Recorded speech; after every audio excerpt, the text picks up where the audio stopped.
मुझे अफसोस इस बात का होता है कि जो लोग आज मुझे फिरका परस्त कहते हैं, जो मेरी पार्टी को फिरका परस्ती का इल्जाम हम पर लगाते हैं, हम इनसे एक ही सवाल करना चाहते हैं। बताओ, उत्तराखंड के हरिद्वार में जो धर्म संसद के नाम पर जो मुसलमानों के खिलाफ बातें की गई, इस पर आप अपनी खामोशी कब तोड़ेंगे? उत्तराखंड में बीजेपी की सरकार है। बताओ अमित शाह, तुम निजाम की बात करते हो, उत्तराखंड में तो आपका निजाम है। आपके निजाम के तहत वहां पर धर्म संसद होता है। पूरी बीजेपी की सरपरस्ती में उत्तराखंड हरिद्वार में धर्म संसद होता है।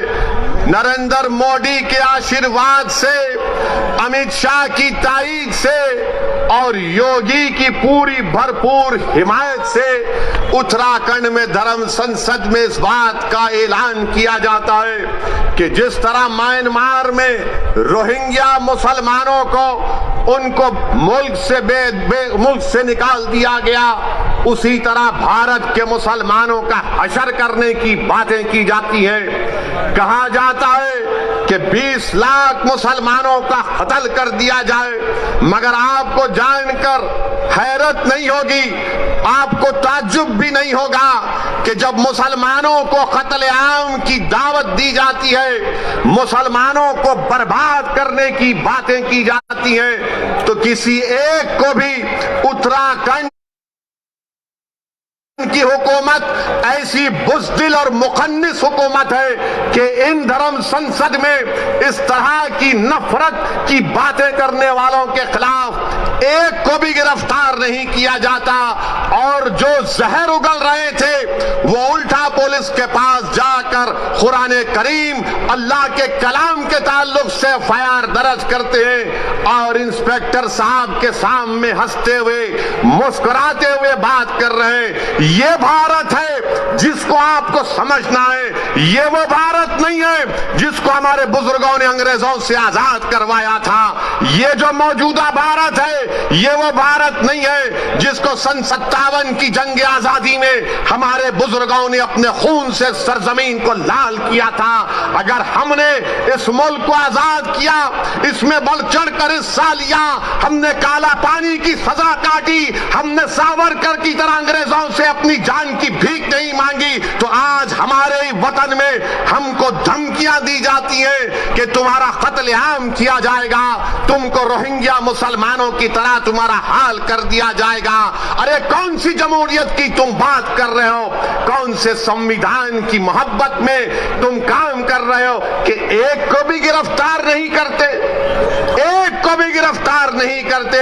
बताओ नरेंद्र मोदी, बताओ अमित शाह, बताओ उत्तराखंड की बीजेपी की सरकार, आज तुम्हारी नाक के नीचे खड़े होकर भारत की सबसे बड़ी अक़लियत मुसलमानों से इस तरह की धमकियां दी जा रही हैं और कोई हुकूमत कोई बात नहीं करती। सबसे पहले अगर उत्तराखंड में किसी ने इन जालिमों के खिलाफ अगर कंप्लेन दी तो उसका नाम नैयर काज़मी मजलिस इत्तेहादुल मुस्लिमीन के सदर थे।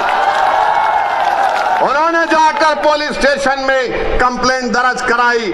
अब नैयर काज़मी मुझसे कह रहे थे कि उत्तराखंड में जगह जगह पर उसके खिलाफ एहतजाज हो रहा है, तो उत्तराखंड की बीजेपी की सरकार नैयर काज़मी के पास अपने लोगों को भिजाकर कहती है कि नैयर काज़मी, अगर तुम एहतजाज को बंद नहीं करोगे तो हम तुमको जेल में डाल देंगे। मैं उत्तराखंड की सरकार से कहना चाह रहा हूं, जेल में डालना है डाल दो, मगर याद रखो तुम हक की आवाज को दबा नहीं सकोगे। अगर आज नैयर काज़मी ने कंप्लेन दी तो भारत के संविधान को बचाने के लिए कंप्लेन दी। अगर आज मजलिस आवाज उठा रही है उत्तराखंड के धर्म संसद में जो जहर अफशानी की गई इसलिए कि भारत को बचाना है, ये भारत जो हमारा देश है, हमारा वतन अजीज है, इस भारत का कोई मजहब नहीं है। ये भारत ना हिंदुओं का है, ना मुसलमानों का है, ना ईसाइयों का है, ना सिखों का है। ये भारत किसी का भी नहीं है, ये भारत सबका है, चाहे वो खुदा को मानता हो या ना मानता हो। ये भारत की खूबसूरती है। बीजेपी इसको सिर्फ एक मजहब से जोड़कर ये बताना चाहती है कि ये मुल्क सिर्फ एक मजहब का है या एक आरएसएस की आइडियोलॉजी के मानने वालों का है। अरे आरएसएस वालों, तुम क्या एक मिसाल पेश कर सकते हो कि मुल्क की जंग आजादी में तुम्हारे कौन से लोगों ने अंग्रेजों के खिलाफ आजादी में हिस्सा लिया? क्या तुम्हारे किसी एक लीडर का तुम नाम बता दो। अरे तुम तो अंग्रेजों से मिले हुए थे। तुम्हारे उस वक्त के सर संचालक ने कहा था, तुम्हारे उस वक्त के सर संचालक ने कहा था कि आजादी की लड़ाई में हिस्सा मत लो। नाम लो मैं उनका। मेरे अजीज दोस्तों और बुजुर्गों, आज आरएसएस भारत के मुसलमानों को देशभक्ति सिखा रही है। जब जरूरत थी अंग्रेजों के खिलाफ लड़ने की तो आप तो खामोश बैठे हुए थे। जब जरूरत थी जेल को जाने की तो आप अपने घर में बैठे हुए थे।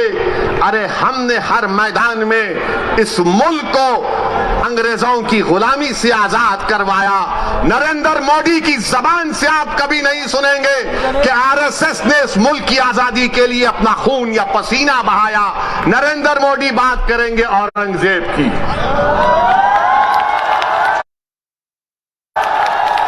नरेंद्र मोदी बात करेंगे शिवाजी की।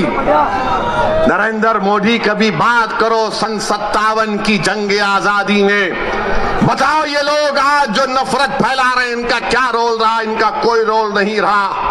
बात करते हैं तो जिना की बात करते हैं। अरे इसी सरजमीन से हमने टू नेशन थियरी को रिजेक्ट किया, मुस्तरद किया। हमने इंडियन नेशनलिज्म और कॉम्पोजिट कल्चर की बात की थी। अगर आज हम यहाँ पर सहारनपुर में है, देवबंद में है, गंगोह में है तो वो जिना के पैगाम को ठुकराने की सबसे बड़ी जीती जागती मिसाल है। मगर इनको सिर्फ जिन्ना याद आता है।